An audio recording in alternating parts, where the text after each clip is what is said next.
The barn stall door was wide open. The padlock lay on the frozen ground. That was the moment I knew Edward's most precious possession. The Italian leather saddle he cherished more than he ever cared for himself was gone. 30 years of memories, 8 months of widowhood, all stripped away overnight. And the person who did it was my own son-in-law. Trent had sold the saddle to cover his credit card debt after a failed investment scheme. I stood frozen in the middle of the barn. Edward used to mend every winter evening. But the next morning, a phone call changed everything. The man on the line said he had something that belonged to Edward, and that my husband had left me something he only wanted me to know when the time was right. My name is *** Martha Green ***, and this is the story of how my late husband saved me and helped my daughter see the truth about the man she trusted for all the wrong reasons. Now please listen to my story. The barn door was open. That was the first thing I saw when I looked out over my mug of tea. February air pressed white against the kitchen window, the fields beyond buried in snow, the bare maples etched dark against a pale sky. And the barn door, the big left one, was standing half open, not just ajar wide, like someone had forgotten how winter worked in Vermont. I set my tea down so fast some sloshed onto the table. For 32 years, Ed never left that door like that. Not once. Not in blizzards, not in mud season, not even in August when the air hung heavy and still. "Barn's a living thing, Martha," he used to say. "You don't leave a living thing wide open to whatever wants to blow in." But my honey, my Ed, had been gone 8 months. My chest went tight. For a second, I told myself, maybe the wind had done it. Maybe the latch had frozen weird overnight. Maybe. "Come on, Martha," I muttered. "You can do this." Intensed. I grabbed my coat from the hook, shoved my feet into boots that were still a little damp from yesterday, and stepped out into the cold. The snow crunched under my soles. Icy crust over softer powder. Breath puffed white in front of me. I crossed the yard. I'd walked 1,000 times with Ed at my side, heading out for morning mucking, late-night checks on foaling mares, quiet walks where we didn't say much because we didn't need to. The closer I got, the more wrong it felt. The padlock that usually hung from the latch lay in the trampled snow, the shackle twisted and bent. Someone had taken a bolt cutter or a very determined hammer to it. It looked small and broken, like a tooth knocked out of a jaw. I crouched, picked it up. The metal was bitterly cold against my palm. Inside, the barn smelled like it always had: hay and horses, leather and dust, that faint undertone of old wood that had seen more winters than I had years. Ruby and Jasper, the 2 old mares that were still with me, shifted in their stalls and snorted soft greetings. "Hey girls," I whispered. "Easy, it's just me." The overhead lights hummed when I flicked them on. The familiar glow washed over rafters thick with cobwebs, bales stacked neatly in the loft, the row of tack hooks along the far wall. My feet carried me there before my mind caught up. The hooks were full of bridles, lead ropes, one Western saddle Ed had picked up at a farm auction just because he liked the tooling, and an empty space, right where the special saddle had always lived. I stared at it. The bare hook, the faint outline of cleaner wood where the heavy leather had shielded it from dust and light. The old nail hole above it, where Ed had once hung a Polaroid of me on our first real trail ride. My heart started pounding. I stepped closer, hands shaking. "No," I said out loud, "to no one. No, no, no. The Yenghua." Ed always called it as a joke, after watching some travel show about Europe, putting on an exaggerated accent that made me laugh. It was a deep-seated brown dressage saddle, with a subtle, elegant logo stamped into the leather, and underneath, in tiny letters you had to squint to see, Hermès, Paris. It was the one splurge he'd allowed himself in his entire life. Ordered secondhand from a dealer in New York, then customized piece by piece. Italian leather, hand-stitched billet straps, panels shaped to fit our old show mare like a glove. He polished that thing more than he polished his boots. He always said, if there was a fire, I was to grab the horses and he'd grab the saddle. And now the hook was empty. I reached up, touched the cold metal as if it might somehow conjure the weight back. The barn swayed faintly around me, the way it had that first morning after Ed died, when I realized I'd have to do everything without him. I pressed my palm flat to the wooden wall and breathed. In through the nose, out through the mouth. Breathe, think, act, I whispered. The way I'd told myself when Lydia was a colicky baby and nothing seemed to help.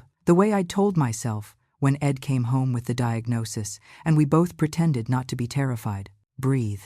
Think. Act. I walked the length of the barn, checking each stall, each door, no other tack missing. The old trunk with show ribbons was still there. The heavy safe under the feed bins, with our paper records still locked tight.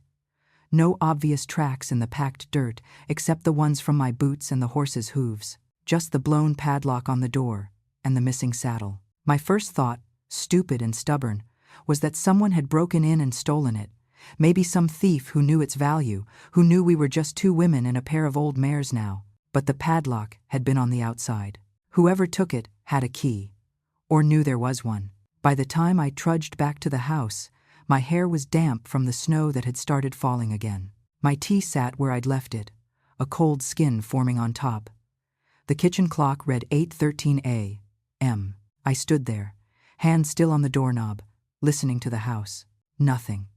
Just the hum of the refrigerator and the faint tick of Ed's old wind-up clock over the sink. On the counter, my phone buzzed. A text from Lydia, asterisk.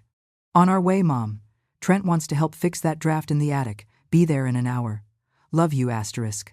My fingers went numb in a way that had nothing to do with the weather. Of course, I whispered. Of course. Lydia and Trent pulled up in a cloud of powdery snow just after 9. His big silver SUV looked ridiculous against our old red farmhouse, like a city boy had parked at the wrong address. Lydia bounced out of the passenger side, red scarf wrapped high around her face, blonde curls tucked into a beanie. Mom, she called, arms already open. I stepped off the porch and hugged her, breathing in her smell some expensive shampoo and the faintest trace of the cinnamon gum she'd chewed since high school. Hey, sweetheart, I said into her hat. You made good time. She pulled back, cheeks flushed, eyes bright. Roads were clear. Trent only white-knuckled it for the last 10 miles. Trent laughed as he came around the front of the SUV, stomping snow off his boots. Baby, it's like driving on a skating rink out here. He bent to kiss Lydia's cheek, then turned that polished smile on me. White teeth, perfect stubble, dark hair slicked back just so. He looked like the kind of man who had never once mucked out a stall. Morning, Mrs. Green, he said. Hope we're not too early. It's Martha, I reminded him, like I had a dozen times. You're right on time. We stood there for a second, breath hanging in the air between us.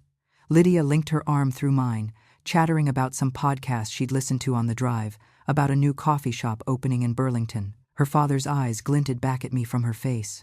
Ed's eyes, in a stranger's grown-up smile. I caught Trent's gaze flick past me to the barn. You been out already? He asked, too casual. Yes, I said. I have. The lightness dimmed around us. Lydia stopped mid-sentence. I watched the color drain a little from her cheeks. Her eyes darted to the barn, then back to my face. Mom, she said quietly. We need to talk to you about something. I took a breath. The old nurse mantra again. Breathe. Think. Act. I didn't invite them in. Not yet. Where's your father's saddle, Lydia? She closed her eyes for a half-second. When she opened them, they shone with tears. She was trying hard to blink away. Mom, Trent. I'll say it, he cut in, stepping a bit in front of her like he was shielding her from me. Mrs. Green, I sold it. The words dropped between us like a block of ice. There was a moment, just a sliver, where I thought I must have misheard him. That there was another saddle he meant. Some old roping relic we'd had in the loft. Anything but that one. You what? My voice came out flatter than I expected. He swallowed. His breath came out white. For the first time since I'd met him, he wouldn't quite meet my eyes. I sold the saddle, Trent said. Online. Yesterday. I came by while you were at town council. I still had the spare key you gave us, remember? When you said we could come any time? He gave a weak, hopeful little smile that faltered when I didn't return it. I listed it a few weeks ago. Didn't think it'd go that fast. Mr. Fields, I said, because calling him just Trent suddenly felt too familiar. That was your father-in-law's saddle. You knew that. He shifted his weight, ran a gloved hand over his jaw. Yes, ma'am. But it was just sitting in there. He forced a chuckle. I mean, you don't ride much these days, right? Lydia said. Trent. Lydia snapped softly. Stop. He flinched. That surprised me. Lydia's hand tightened on my arm. Mom. I told him it wasn't a good idea, she said in a rush. I did, I swear. I told him you were attached to it. But he's been so stressed about the cards and… Cards?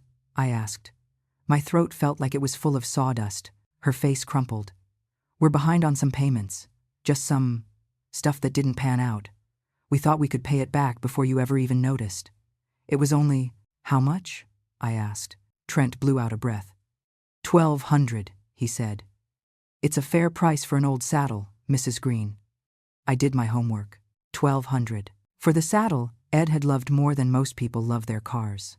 For the saddle he'd saved for years of double shifts at the co-op and fixing neighbors' fences on weekends. For the saddle he used the night he took me out under the harvest moon and told me everything was going to be all right, even though his lungs were already betraying him and we both knew it. For the saddle, he'd said, should never leave the family.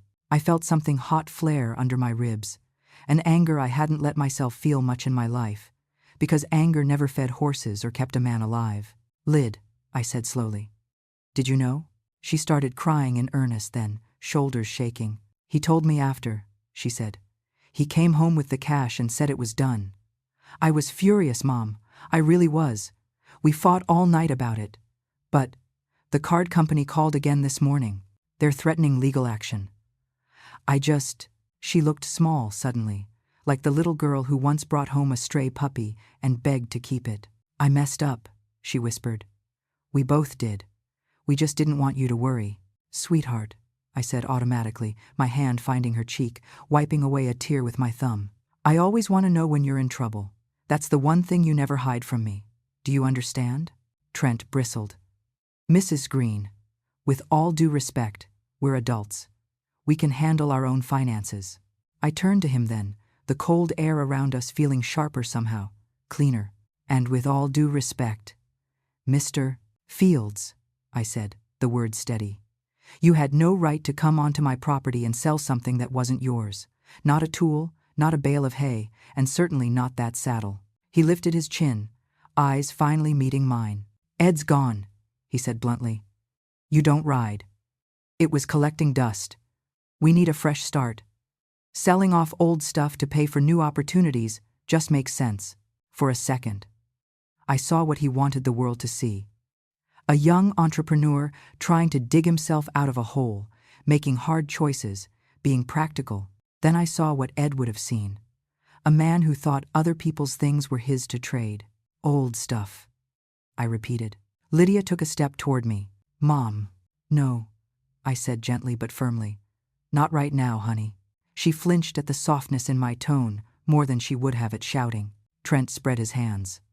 Look, if it means that much to you, I can try to get it back.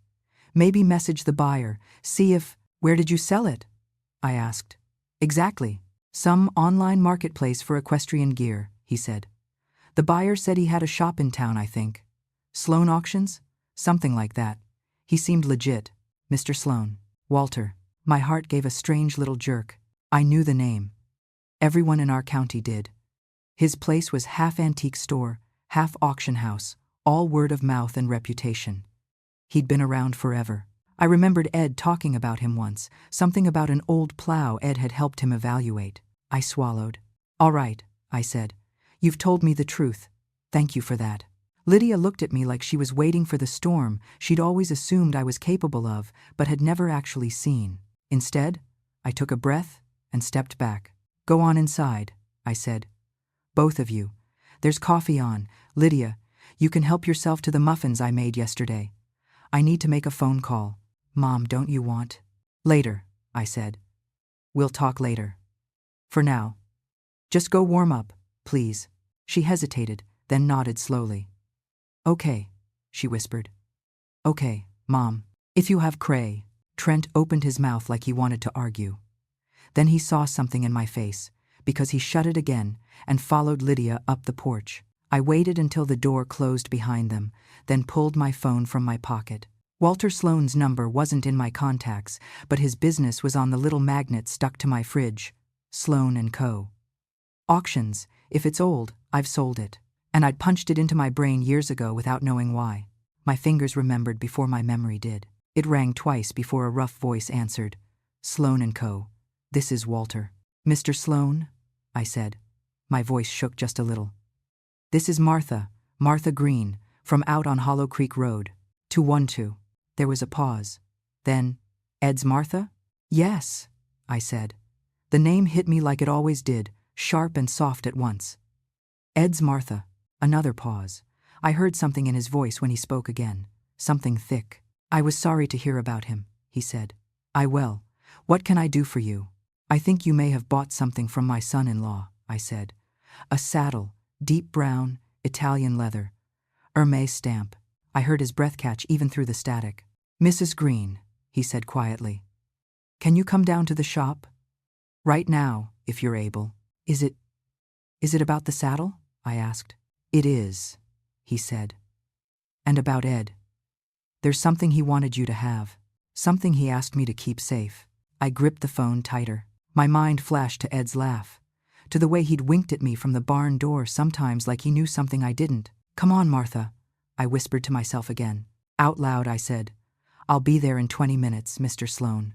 The drive into town was automatic, my hands steering through years of memory more than present thought. The snowplows had been through early.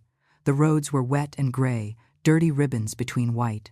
I passed the co-op where Ed used to pick up feed, the church where we'd said goodbye to him in June, the little diner where Lydia had gotten her first job bussing tables. I caught my own face in the rearview mirror.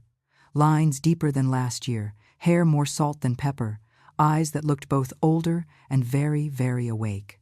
Walter's place sat on the far end of Main Street, past the grocery store and the hardware. A wide-fronted brick building with big glass windows filled with all manner of things. Old trunks, rocking chairs, framed paintings, a wagon wheel. A carved wooden horse's head I remembered Ed admiring once. I pulled into the side lot, parked between a rusted pickup and a late-model Subaru, and sat there for a second, hands on the wheel. You can do this, I told myself. In, out, breathe. The bell over the door jingled when I stepped inside. The smell hit me first, old wood, polish, dust, a faint trace of coffee. Rows of shelves and tables held everything from silverware sets to fishing lures. Back here, Mrs. Green, a voice called. Walter stood near the rear, by a long table covered with blankets. He was shorter than I remembered, or maybe I'd just grown taller in my mind. His hair was more silver than gray now, pulled back in a neat ponytail. His hands, big and square, were rubbing over the curve of a saddle I would have known in the dark. My knees went weak. Ed's, I started, but the rest caught in my throat. Yes, he said gently. Ed's. He stepped back so I could come closer. There it was, the deep, rich brown, the seat polished by years of use. The little scuff on the left knee roll from when I'd lost my balance once and Ed had caught me, both of us laughing so hard we almost fell off. I reached out and laid a hand on it, fingers trembling. It was cold. The shop was kept cool to protect the antiques. But under that, in some impossible way, it was warm, like the leather remembered hands. I thought it was gone, I whispered. Trent said he sold it. He did, Walter said. To me. I looked up at him. Why? He gave a small, sad smile. Because he had no idea what he was selling. He moved to a little desk and picked up a printout. He posted it on one of those online tack forums. Poorly lit photos, bad description. I recognized it in 3 seconds. You recognized this saddle? I asked, almost laughing through the tears. Hard to forget, he said. Your Ed brought it in to show me when he first got it. Must be what, 15 years ago now? He was like a kid on Christmas morning. I helped him verify the maker's marks, the serial numbers, all of that. He set the paper down, then looked me in the eye. This isn't just any saddle, Martha. It's a custom Hermès built for the U.S. dressage team for the 1980 Olympics. Only a handful were ever made. Most are in private collections or museums now. He took a breath. In its current condition, with its provenance, at auction, conservatively, it would fetch $85,000. For a moment, the words held no meaning. 85 was a number. 85 what? Dollars? Pennies? Horses? It floated there in my mind without weight. Then it slammed into me all at once. 1,200, I said faintly. He sold it for 1,200. Walter's jaw clenched. I asked him if he was sure, he said. Told him it looked like a rare piece. He shrugged and said, "It's my wife's dead dad's old saddle. We just need to cover some credit cards." He said the last part in a flat imitation of Trent's smooth tone. Something in my chest ached. I pulled out the cash. Walter went on. 1,200. Honestly, Martha, I thought about telling him the full value. I really did. But I remembered what Ed told me once, and I figured I needed to talk to you first. What did Ed tell you? I asked. Walter gestured to the saddle. He asked me for a favor back in 2018, came by the shop, closed the door, made me coffee and that awful thing you had in the back room. He managed a brief grin, said he needed a place to stash something for a while. Somewhere he trusted, somewhere his daughter's future husband wouldn't think to look. He reached for the saddle with practiced hands, fingers finding a seam underneath the left skirt. With a quick twist, he lifted a flap I'd never noticed was loose before. There, snug in a shallow, metal-lined cavity, sat a small steel box about the size of a hardcover book. My stomach dropped. "He left this with me the following week," Walter said softly. "I've had it in my office safe ever since. He came by once a year to make sure I still had it. Last time was about 6 months before he passed." He picked up the box and placed it carefully on the table between us. It was heavy, dull, gray, with a simple keyhole. I asked him why it had to be in the saddle, Walter said. Why not a bank vault or his office at the co-op? He said, "Walt, there's only one place I know my girls won't go snooping. The underside of old leather in a dusty barn."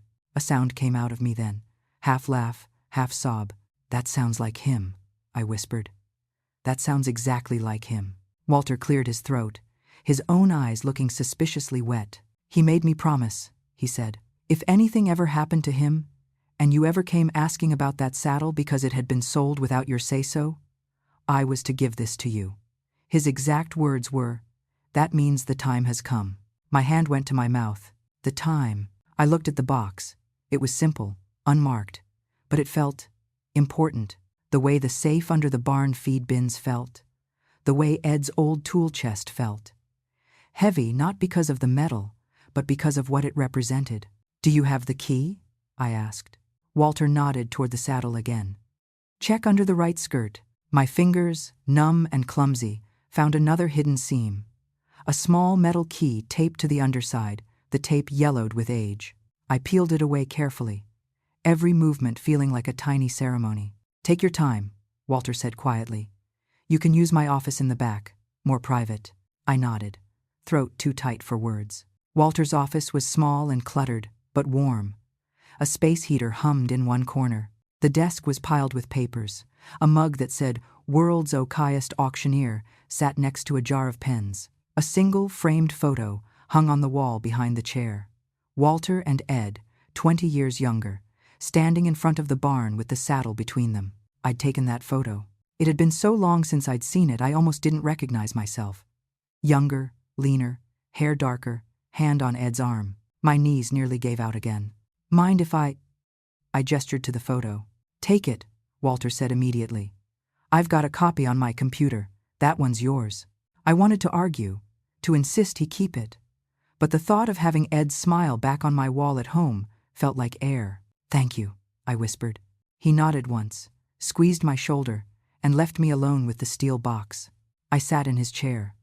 The cushion was worn just right. My hands shook as I fit the key into the lock.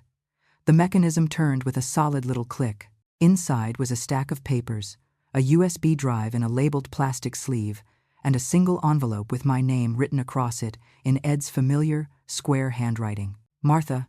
Just seeing it undid me. My vision blurred. A tear slid off my nose onto the gray metal of the box. I picked up the envelope first. My name, the way only he wrote it, the little flourish on the H.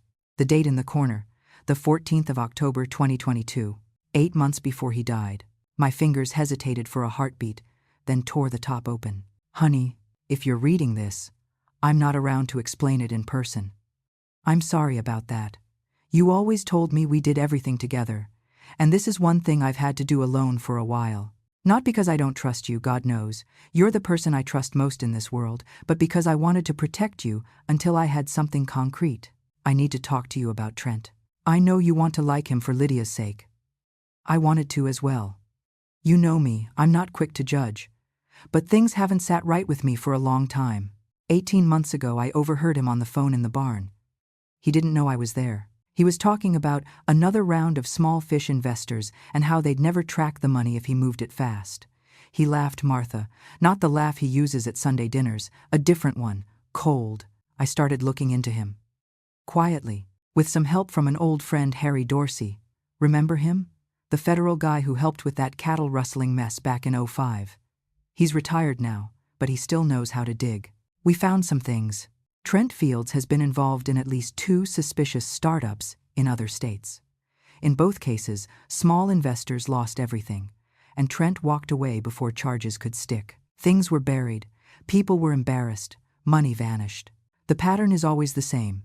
He finds someone who trusts him, gets them excited about the future, then talks them into leveraging what they already have. A house, a farm, a business.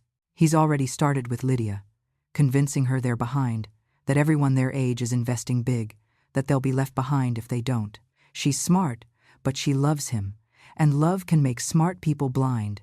You and I both know that. I'm worried, honey. Harry and I have reason to believe Trent and some folks down in Texas are working on a land acquisition scheme. They target small family farms in up-and-coming rural areas, convince the owners or their heirs to mortgage the land for a green tourism development, skim money off the top, then let the whole thing collapse. The family loses the land, the developers vanish. And our place? We're exactly the kind of property they like.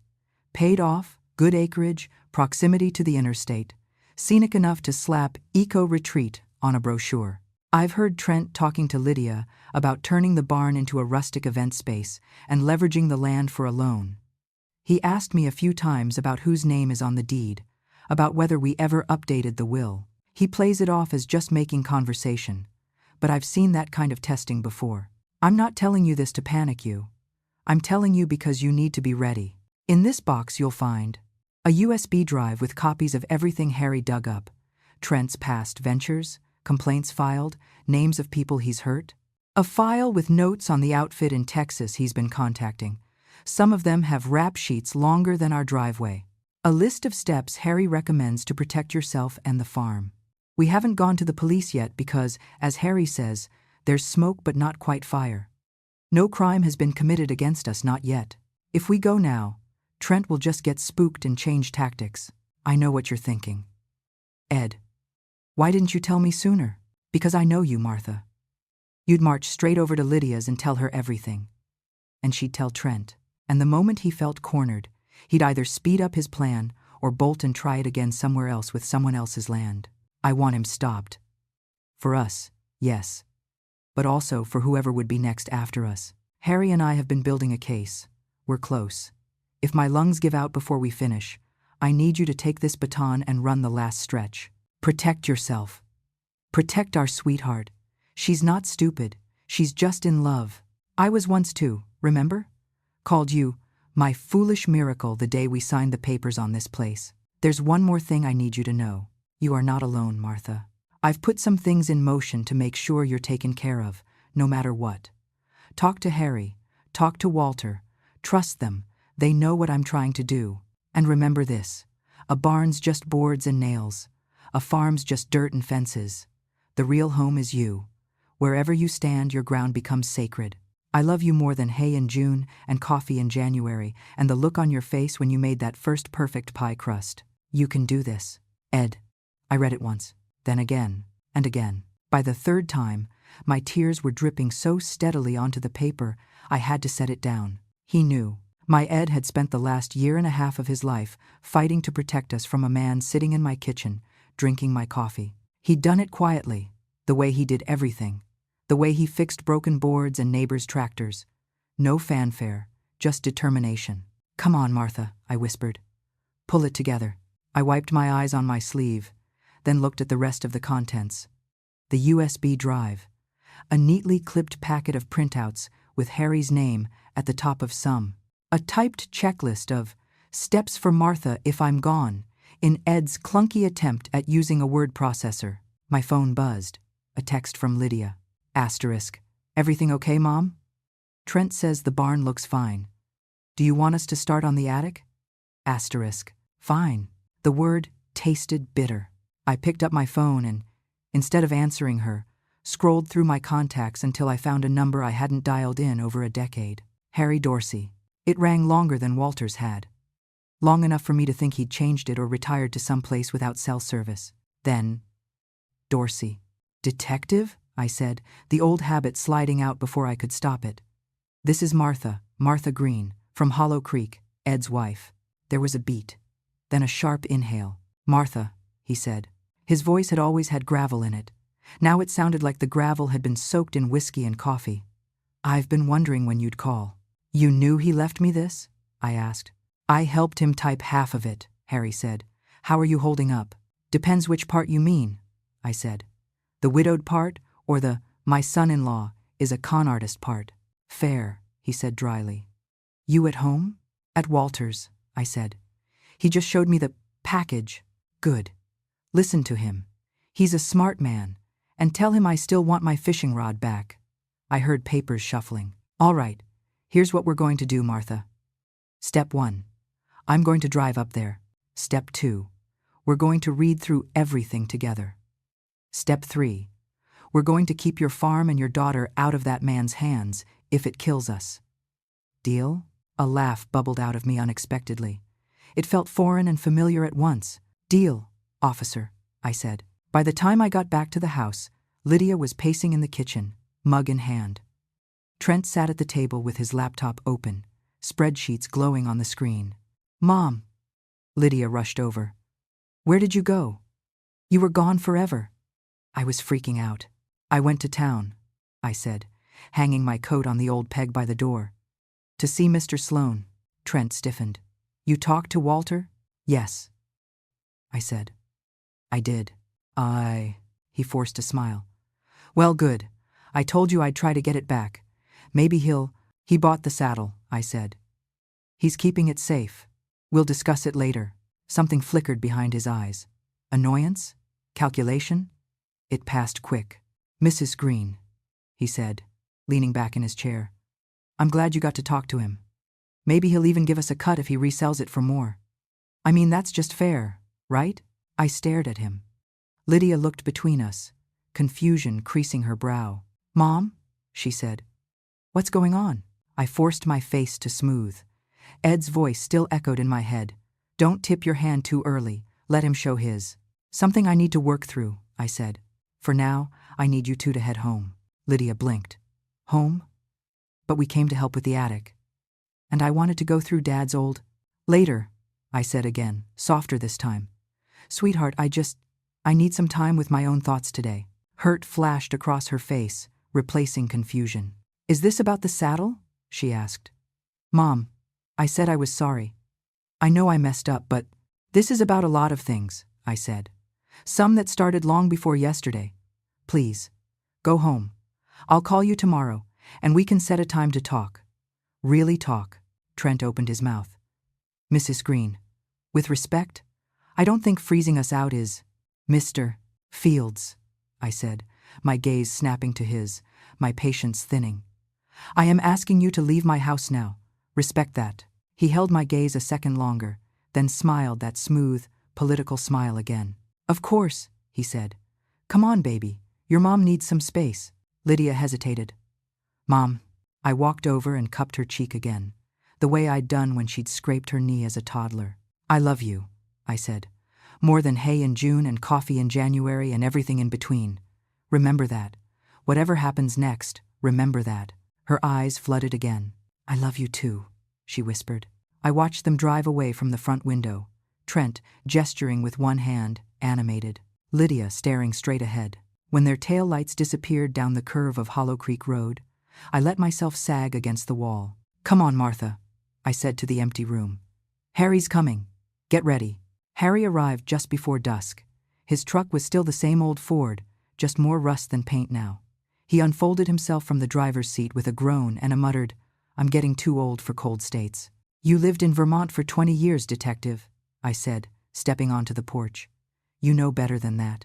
He grinned, the lines around his eyes deepening. Yeah, but back then I was young and dumb and thought flannel was bulletproof. Its way. He hugged me, brief and solid.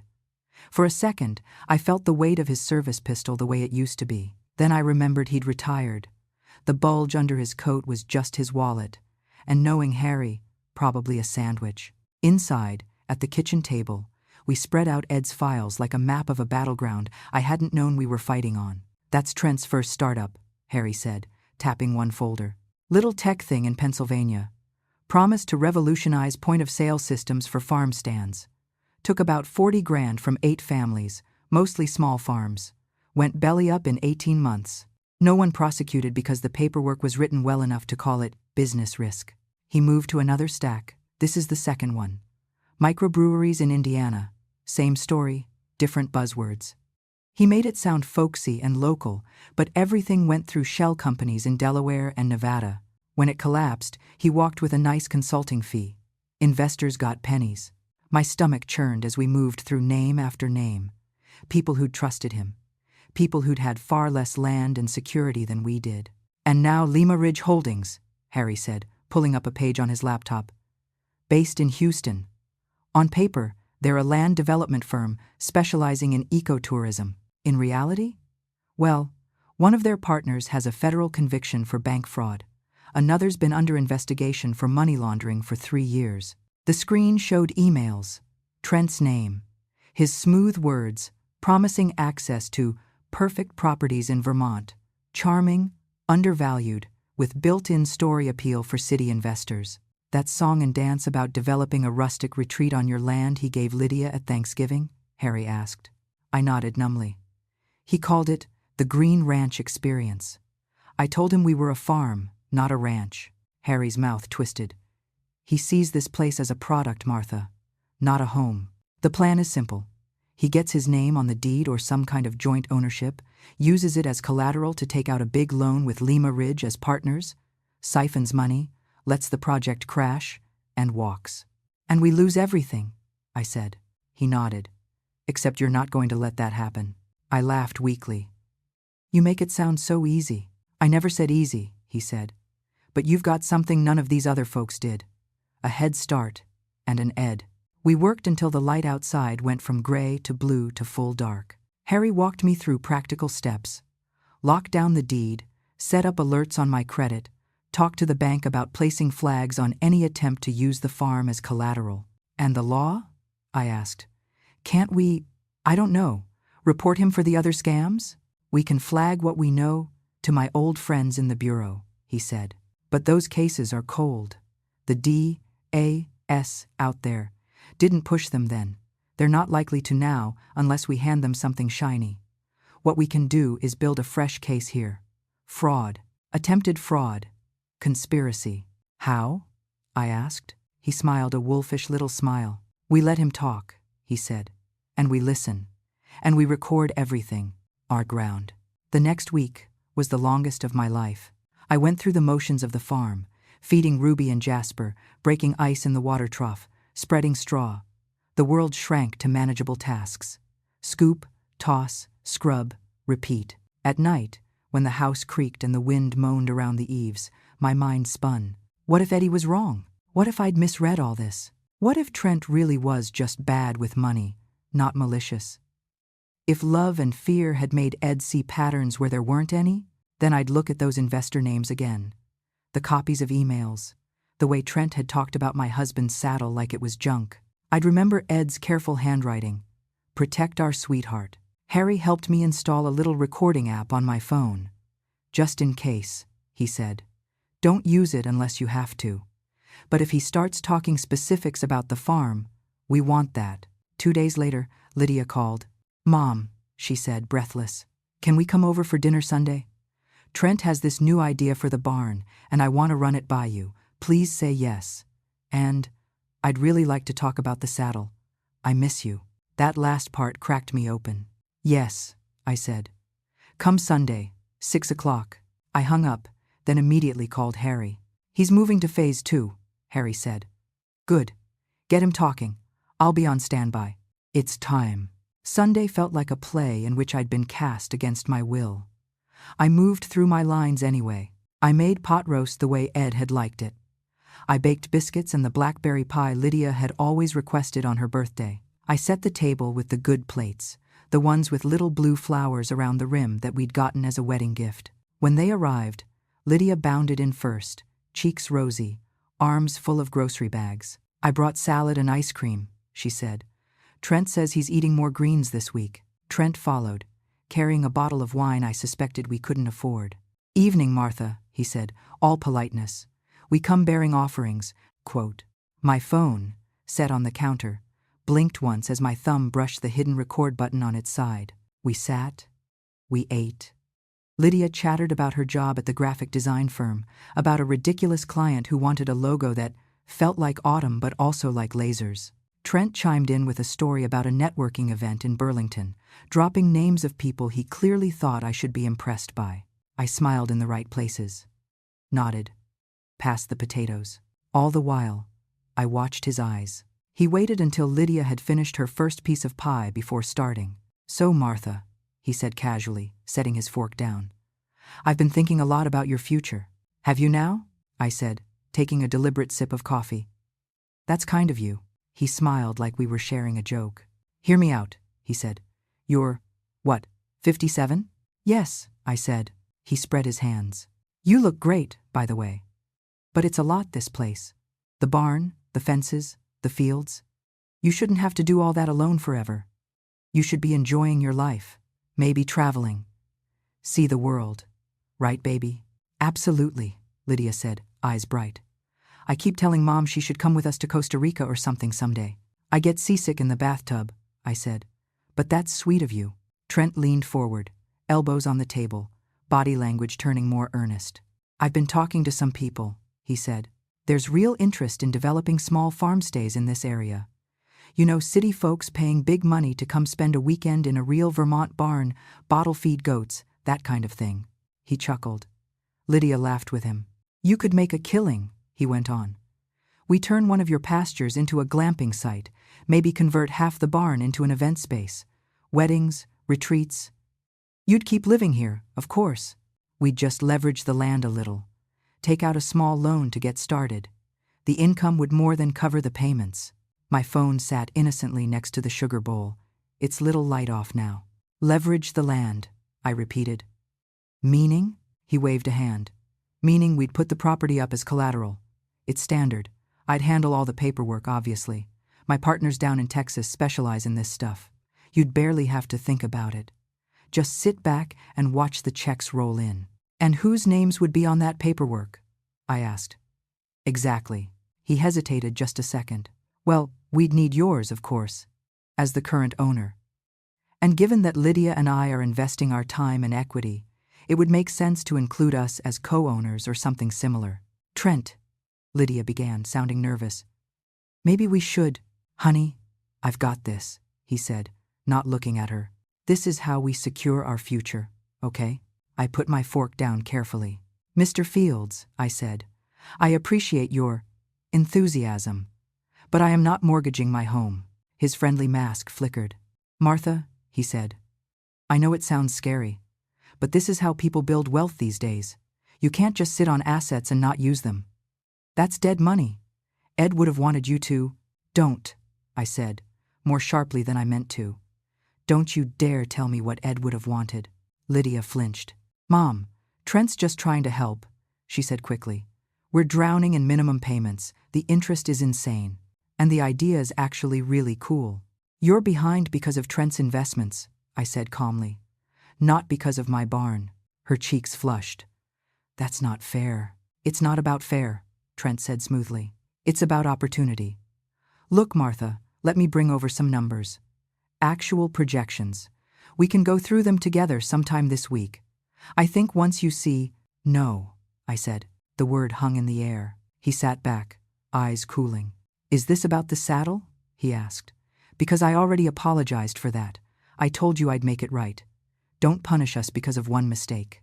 "One mistake," I repeated. "You walked into my barn without asking, took something precious that didn't belong to you, and sold it for a fraction of its worth behind my back. That wasn't a mistake, Mr. Fields. That was a choice." He opened his mouth, then closed it again. The room felt smaller suddenly. "Excuse me," Lydia said abruptly, pushing her chair back. "I need the bathroom." She left. Her footsteps sounded on the stairs. "The bathroom is downstairs," I said quietly after a moment. Trent shrugged, not moving. "Maybe she wanted to wash her face up there," he said. This conversation got intense. My fingers itched. I took a deep breath through my nose. Upstairs, a floorboard creaked, the one right outside Ed's small office where he'd kept his ledgers. My heart thudded. "Come on, Martha," I murmured internally. "Let her see. Let them both see." When Lydia came back down, her eyes were red. "Mom," she said, "you could have told us you went to see Mr. Sloan. Trent had to hear it from him when he called to talk numbers." "I didn't realize he was going to call," I said, "but I'm glad he did." She frowned. "Why?" "Because it gave me an excuse to see an old friend," I said, "and to hear some truths I needed to hear." I watched guilt flicker across her face. She'd clearly rifled through some drawers upstairs. Maybe she'd found them empty, like I'd made sure they were. After they left, Lydia hugging me stiffly, Trent giving a tight smile that didn't reach his eyes. I sat at the table and listened to the recording. Trent's voice, earnest and smooth. The words, collateral, partners, names on the deed. Harry whistled low when I sent him the file. "That's good," he said over the phone. "Very good. Not enough for cuffs yet, but a solid start." "What's next?" I asked. "Next," he said, "you tell Lydia the truth. And then she decides if she wants to know more." I waited until the morning after to call my daughter. "Lyd," I said when she answered, "I need to talk to you. Just you. Can you come by this afternoon?" She sighed. "Mom, if this is about Trent again." "It's about your father," I said. "About something he left for you. Please." Silence. Then, "I'll be there at 3. She arrived on time, alone. Her eyes were guarded, her chin set the way it had been when she was 10 and determined to build a treehouse by herself. "I'm not going to sit here and listen to you tear down my husband," she said before she'd even taken off her coat. "Sit anyway," I said. "Please." She did, reluctantly. I poured coffee, placed a plate of cookies between us like some neutral territory. "What is this, an intervention?" she asked. "No," I said. "It's a relay handoff." I pushed Ed's letter across the table, the one he'd written about Trent, about Harry, about protecting her. "What's this?" she asked. "Your father," I said. "Talking to you. Through me." She hesitated, then picked it up. Her eyes skimmed the first lines without much expression. Then they slowed. I watched her face as she read. Lines deepened between her brows. Her lips parted. Twice she looked like she might speak, then didn't. When she turned the last page, her hands were trembling. He knew?" she whispered. "All this time?" "He suspected," I said. "He investigated. He tried to gather proof so he wouldn't hurt you with something he couldn't back up." She stared at the paper. "He didn't say anything to me." "Avenous. Would you have listened?" I asked gently. She flinched like I'd slapped her. "Mom," she said, eyes bright with tears. "That's not fair. I'm not stupid." "I didn't say you were," I said. "But love makes even the smartest of us stupid sometimes. Your dad knew that. He knew you loved Trent. He didn't want to be the jealous father who just didn't like the guy, so he worked quietly. He ran out of time." Tears spilled over now, tracking down her cheeks. "You knew before he died?" she asked. "About any of this?" I shook my head. "Not a thing. I found out when you called about the saddle. That was the trigger he'd planned for. The sign that Trent was desperate enough to start taking things that weren't his." She pressed the heel of her hand to her forehead. "I feel sick," she whispered. I slid the rest of the folder toward her. "Records, names, the USB drive." "Here," I said. "These are people he's hurt before. Harry and your dad talked to some. I think you should talk to them too. Hear it from someone who isn't me." She stared at the folder like it might bite her. Then, with a little shuddering breath, she stood. "I need air," she said. I need time." "Take it," I said softly. "And Lydia?" She stopped in the doorway. "Whatever you find out," I said. "You are my sweetheart. That doesn't change. Not ever. You come home. You hear me? Even if you think you've made the worst mistake in the world, you come home." She nodded once, hard. Okay, she whispered. Okay, Mom. She left. I waited. The hours crawled. I paced the kitchen, cleaned things that didn't need cleaning, checked on Ruby and Jasper twice more than usual, stared at my phone so long my eyes hurt. It rang at 11 p.m. Mom, Lydia sobbed when I answered. He did it. He really did it. I closed my eyes. Who did you call? I asked. A woman named Denise in Indiana, she choked. Her parents lost their orchard because of him. She said he promised to save their business. They ended up living in a trailer on her brother's property. She recognized his voice when I put him on speaker from across the room. She said, he has a sales voice he uses on investors. My heart squeezed. Did you talk to anyone else? A man in Pennsylvania, she said. He used the phrase, leveraging assets for exponential growth on him too, Mom. Word for word. Her voice cracked on a bitter little laugh that sounded too old for her. It's like he has a script. Where is he now? I asked. In the living room, she whispered. Packing a bag. I told him I'd talked to some of the people in Dad's file. He denied it at first. Then he changed. Like someone flipped a switch. He called me paranoid, said I was sabotaging us, said I never really believed in him. Her voice dropped even lower. He told me I'd be nothing without him, that I'd still be some hick freelancing logos for tractor companies if he hadn't dragged me into the real world. My hands curled into fists. Sweetheart, I said. Listen to me. This is important. Has he asked you to sign anything in the last few days? Power of attorney? A deed transfer? Anything like that? No, she said. He tried to push me to call you and smooth things over about the farm faster, but no paperwork yet. Why? Because that gives us a window, I said. A small one, she sniffed. What do you mean? Is he still there? I asked. In the house? She peeked. I could hear it in the way her breath changed. He's in the bedroom now, she whispered, throwing clothes into a suitcase. Lock up anything important, I said. Birth certificate, passport, social security card. Put them in your car, then come here. Now, what about him? She asked, the little girl in her bleeding through. He keeps saying we can work this out, that we just need to talk without other people poisoning the well. If he sees you leaving, tell him you're going for a drive to clear your head, I said. You don't owe him anything more than that right now. Once you're here, we'll call Harry. We'll figure out the next steps together. She was quiet for a moment. You were right, she whispered. Dad was right. I didn't listen. A lump formed in my throat. He never stopped loving you, I said. Neither have I. That's what matters now. She arrived 20 minutes later, face pale, eyes swollen. She carried a duffel bag and a folder I recognized as their important documents packet. I wrapped her in my arms on the porch. She clung to me like she had when she was 3 and thought thunder was the sky cracking. Come on, I said softly. Inside. While she showered and put on one of her old flannel shirts she'd left in her childhood room, I called Harry. He's already moving money, Harry said grimly after checking some things on his laptop. I've got some alerts set up.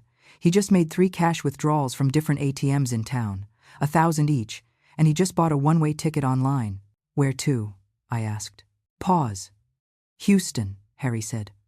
Of course, my stomach twisted. How fast can you get here? I asked. I'm in Burlington, visiting my grandson, he said. 40 minutes if I bend a few traffic laws. Bend them, I said. Please, officer, he chuckled humorlessly. On my way. And Martha?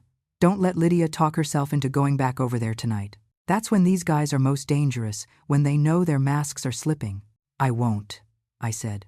I put my phone down and went to find my daughter. She sat on her old bed, knees pulled up, hair damp, staring at the posters of bands that hadn't had a hit in 20 years. I feel like I'm 16 again, she said numbly. Sneaking out to your room after a fight with a boy who called me names. Except this boy committed federal crimes, I said. So I'd say your instincts improved. She gave a strangled laugh that turned into another sob. Mom, she said. He's not just leaving, is he? He's going to try to take everything he can with him. Yes, I said. But we're not going to let him. Harry arrived with 2 travel mugs of coffee and his old badge in his pocket, for confidence, he said. He sat with us at the kitchen table and laid out the options. Right now, he said, what we have is attempted fraud. The recordings, Ed's file, Lydia's testimony about his plan for the farm. Combine that with the historic patterns we dug up, and we've got enough to get the attention of the U.S. attorney, if we play it right. But he hasn't actually stolen from us yet, I said. Not here, Harry said. But combined with the past victims, we can paint a picture of ongoing criminal behavior. The real ace is those cash withdrawals and the ticket to Houston. Looks very much like a man about to flee a jurisdiction. Lydia swallowed. What do we do? We talk to the right people, Harry said. I still have friends in the bureau. We get them to coordinate with airport security and the local police. If they move fast, they can detain him at the gate before he gets on that plane. For what? Lydia asked. What do they actually arrest him for? Wire fraud, for starters, Harry said. False statements on loan applications. Identity theft in some of the other cases. They'll find something. Guys like this always leave loose threads. He looked at her. But it'll be a lot easier if you're willing to give a statement, Lydia, he said. About the lies, the pressure, the way he tried to get your mom's farm involved. I know that's asking a lot. She stared into her mug. If we don't, she said slowly, he goes and finds another farm, another family, and they don't get a warning. They just lose everything. Harry nodded once. She set her mug down, hands steady. Tell your friends in the bureau, she said. I'll talk. The next few hours blurred. Phone calls. Conference calls. Harry's voice shifting into an official cadence I'd never heard when he'd come to our summer barbecues. Acronyms flying over my head. AUSA, TSA, PD. By 3 a.m, we were in Harry's battered Ford, heading towards Boston. The smaller regional airports in Vermont and New Hampshire were asleep for the night. Trent had chosen the early flight from the big city, probably thinking more crowds meant more anonymity. Lydia sat in the back seat, staring out the window into the dark. She hadn't spoken much since agreeing to give a statement. Now and then I'd hear a soft sniff. I reached back, groped for her hand. She took it and held on like a lifeline. Come on, Martha, I told myself, as the highway hummed beneath us. Keep it together for her. We met the agents and local police in a side office near the TSA checkpoint. The fluorescent lights were harsh after the pre-dawn gloom. A woman in a navy suit introduced herself as Special Agent Park. Her hair was pulled into a tight bun. Her eyes were kind but ferociously focused. "We've flagged Mr. Field's boarding pass," she said, sliding a printout across the table. "He won't be able to get through security without setting off an alert. We'll have officers nearby. When he comes through, we'll ask him to step aside for some questions. If he refuses or tries to run, we'll take that into account." "Will he know it was us?" Lydia asked, her voice small. Agent Park held her gaze. "Eventually, yes," she said. "But in that moment, his main concern will be himself. That's how men like this work. They don't think about who's getting hurt until too late, and even then, only as it relates to their own comfort." We waited. Airports at dawn are strange places, half asleep, half frantic. People drifted by in puffy coats and business suits, dragging suitcases, clutching coffee. Announcements crackled overhead about boarding groups and security reminders. I watched them all, with a detached sort of awe. None of them knew a piece of my life was about to be dragged into the light in front of them. At 5:32 a.m., I saw him. Trent. He wore his good coat. The camel one Lydia had bought him for Christmas. He rolled a sleek black suitcase behind him, a leather duffel slung over one shoulder. His hair was perfect. His expression was not. He looked wired, eyes darting, jaw tight. He didn't see us. We stood behind a column near a line of plastic chairs, partially obscured by a cart of maintenance supplies. He handed his ID and boarding pass to the TSA officer, flashing a charm-filled smile that could have sold winter coats to Floridians. The officer scanned it. His screen lit up in a way I couldn't see, but I saw his posture shift. "Just one moment, Mr. Fields," he said. Trent's smile faltered. "Is there a problem?" "Someone's coming to talk to you," the officer said. "Won't be long." I don't eyes. Agent Park and a pair of local officers approached, moving with that deliberate looseness trained people have. Not rushing, not sauntering, just inevitable. "Mr. Fields?" Agent Park said, showing her credentials. "I'm Special Agent Park with the FBI. "These are Officers Martinez and Holloway with Airport Police. We'd like to ask you a few questions." Trent's eyes flicked to the badge, then around, measuring exits, calculating. "Of course," he said with a brittle chuckle. "Is this about that mix-up with my credit card? Because I already called the bank and—" "Why don't we step over here?" she said, gesturing to a quieter area near a wall of windows. He hesitated. That was when he saw us. Me, Harry, Lydia. His face changed like someone had stepped on the gas and the brake at the same time. Surprise, anger, panic, all in a split second. "Baby," he said, loud enough that people in the nearby line turned to look. "What are you?" Lydia's grip on my hand tightened. "Just answer their questions, Trent," she said. "Please." His gaze snapped to her. For a heartbeat, I saw something like genuine hurt there. Then the mask shattered. "You never trusted me," he spat. "Did you? You and your mom and her dead husband's paranoid fantasies. You'd rather keep mucking stalls on a worthless patch of dirt than actually build a future." "Mr. Fields," Officer Martinez said, stepping a little closer. "Let's keep it civil." "Officer, there must be a mistake," Trent said quickly, pivoting. "I'm a legitimate businessman. This is some family drama, that's all. My mother-in-law is unstable. Grief does that, you know. She's been spinning these wild stories. Lydia, tell them. Tell them your mom has been—" "Trent," Lydia said, her voice shaking but steady. "Stop, please." He took a step toward us. The officers shifted, blocking his path. His eyes darted to the security checkpoint. The metal detectors, the body scanners, and then he ran. He bolted toward a gap between the queue ropes, suitcase bouncing behind him, duffel slipping from his shoulder. He didn't make it 10 feet. Officer Holloway grabbed his arm. One of the TSA agents moved without thinking, blocking him from veering toward another exit. It was messy. Limbs tangle when panic is in charge. But within seconds, he was face down on the polished floor, one of his hands twisted behind his back, the other pinned. "Mr. Fields," Officer Martinez said, breathless but clear. "You're under arrest." The words echoed in my skull. Around us, phones came out. People filmed, whispers rising like a hive. "On what grounds?" Trent shouted. "You can't just—" "I'm Special Agent Park with the FBI," Park repeated, kneeling so she could speak near his ear. "You are being detained on suspicion of wire fraud, attempted bank fraud, and identity theft. You have the right to remain silent.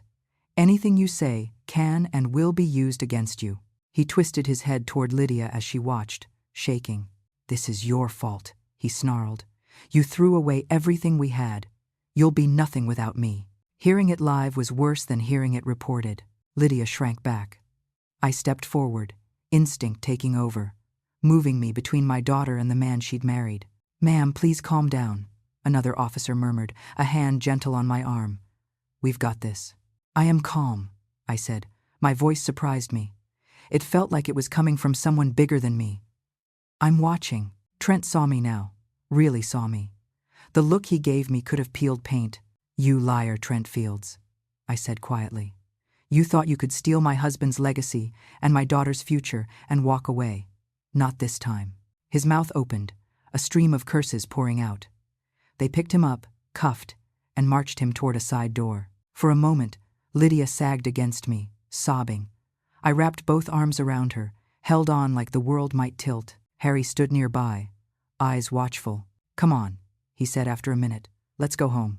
The months that followed were a different kind of long. Statements. Depositions.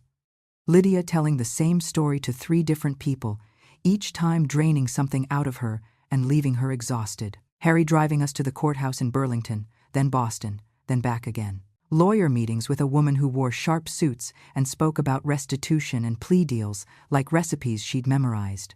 The other victims' names became real faces on video calls and in waiting rooms. Denise from Indiana, with tired eyes and calloused hands. The man from Pennsylvania, whose parents' farm had had to be sold at auction. They thanked us. That felt strange, like being thanked for pointing out a fire you didn't start. Through it all, the farm pulsed on. Ruby and Jasper still needed feeding. Fences still sagged under snow weight. The maple trees still lined the driveway, their branches tracing patterns against the sky. Lydia moved into her old room. "Just for a few weeks," she said, dragging her suitcases back in with a bitter little laugh. "Full circle, huh? Her therapist in town, recommended by Harry's granddaughter, of all people, became part of our routine. Tuesday and Thursday evenings, she'd drive to the office above the bakery, then come home and sit with a mug of tea, staring into the steam. Some days, she'd talk.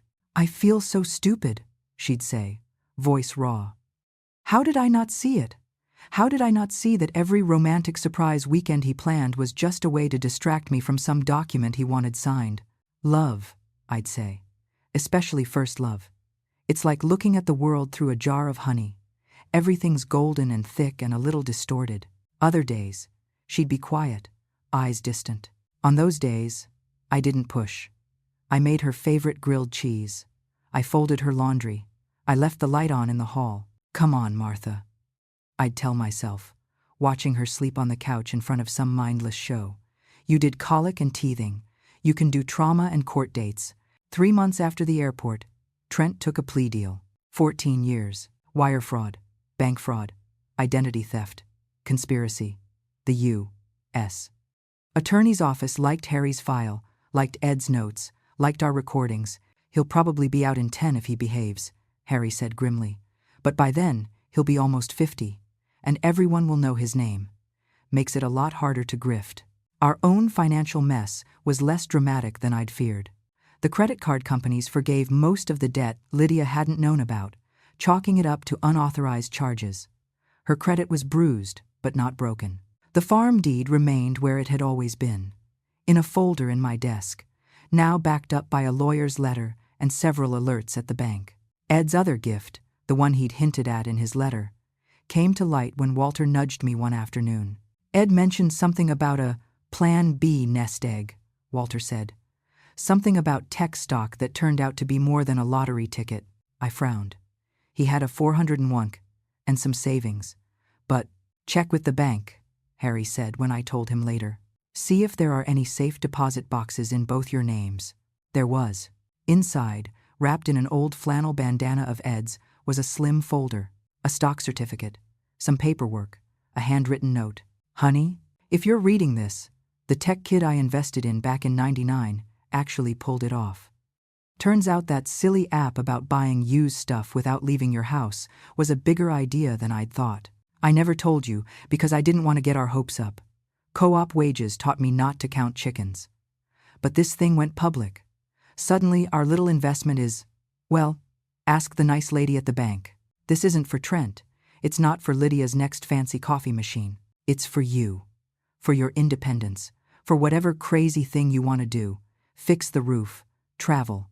Start a knitting club that takes over the world. You've taken care of other people your whole life, Martha. Let this take care of you a little. Remember, you are the safe in the barn. The thing that makes everything else worth protecting. Ed."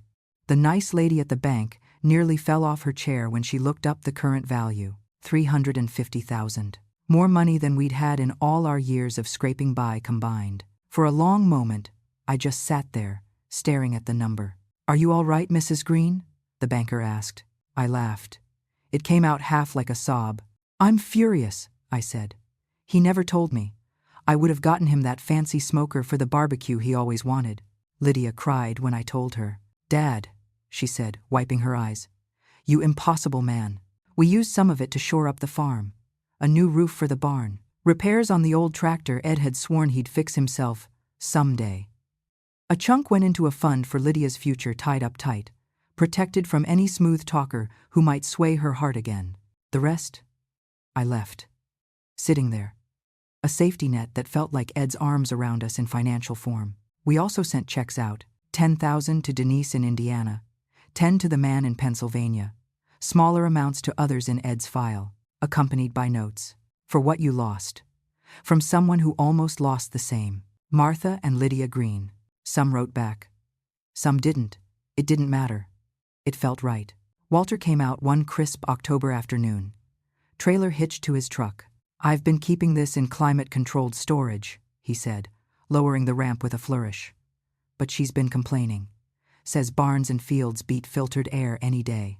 He led the horse out first a gelding we'd boarded at his cousin's for a few months.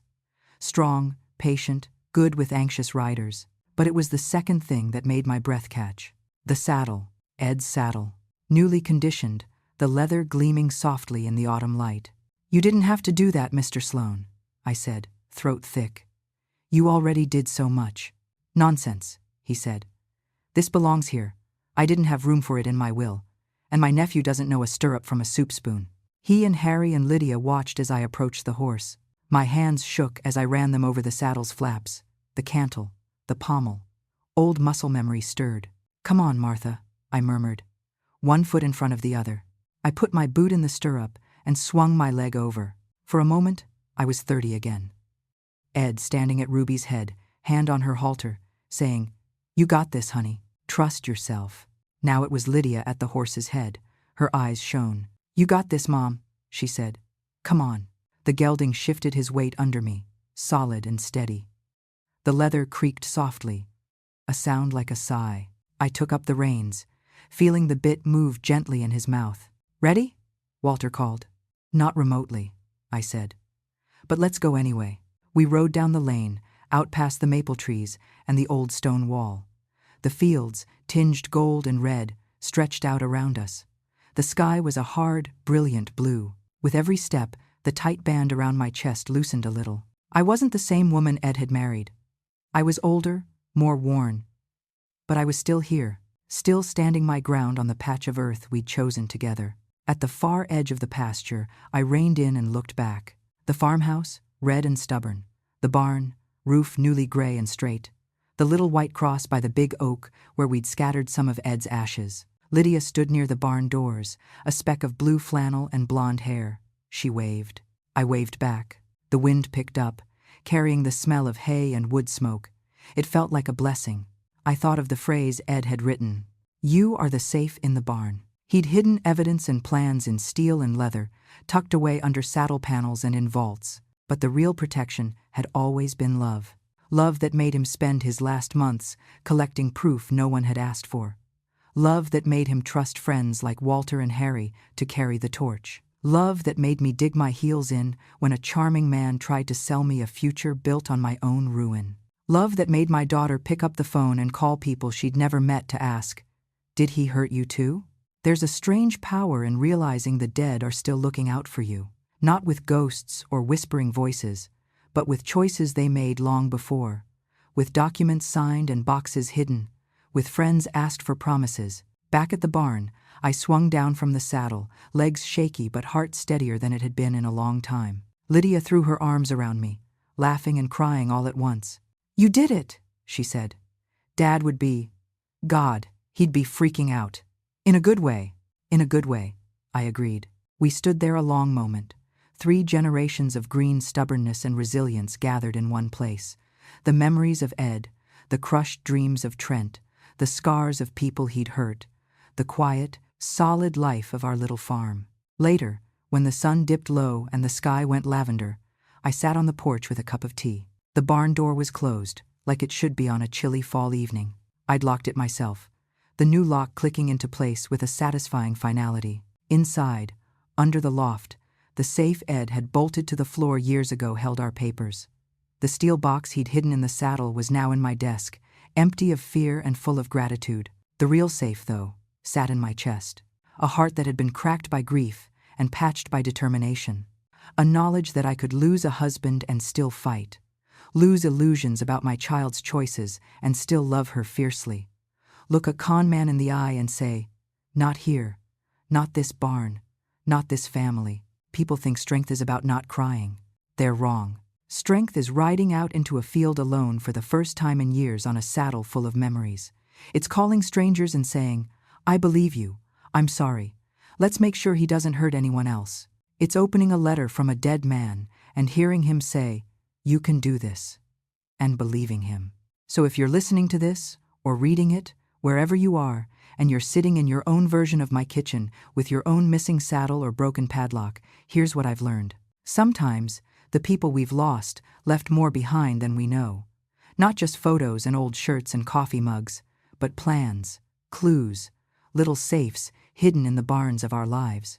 Sometimes, the hardest thing isn't seeing the truth about someone who charmed us. It's forgiving ourselves for not seeing it sooner. I'm still working on that part. Lydia is too. But every day, When I walk past the barn and hear the horses snort a greeting, when I run my hand along the worn leather of that saddle and feel Ed's presence in the stitch lines, I remember. We were protected by love long before we knew we needed protection. And the strongest thing I've ever done isn't riding under an October sky or standing in a courthouse. It's this, standing back up, again and again and again.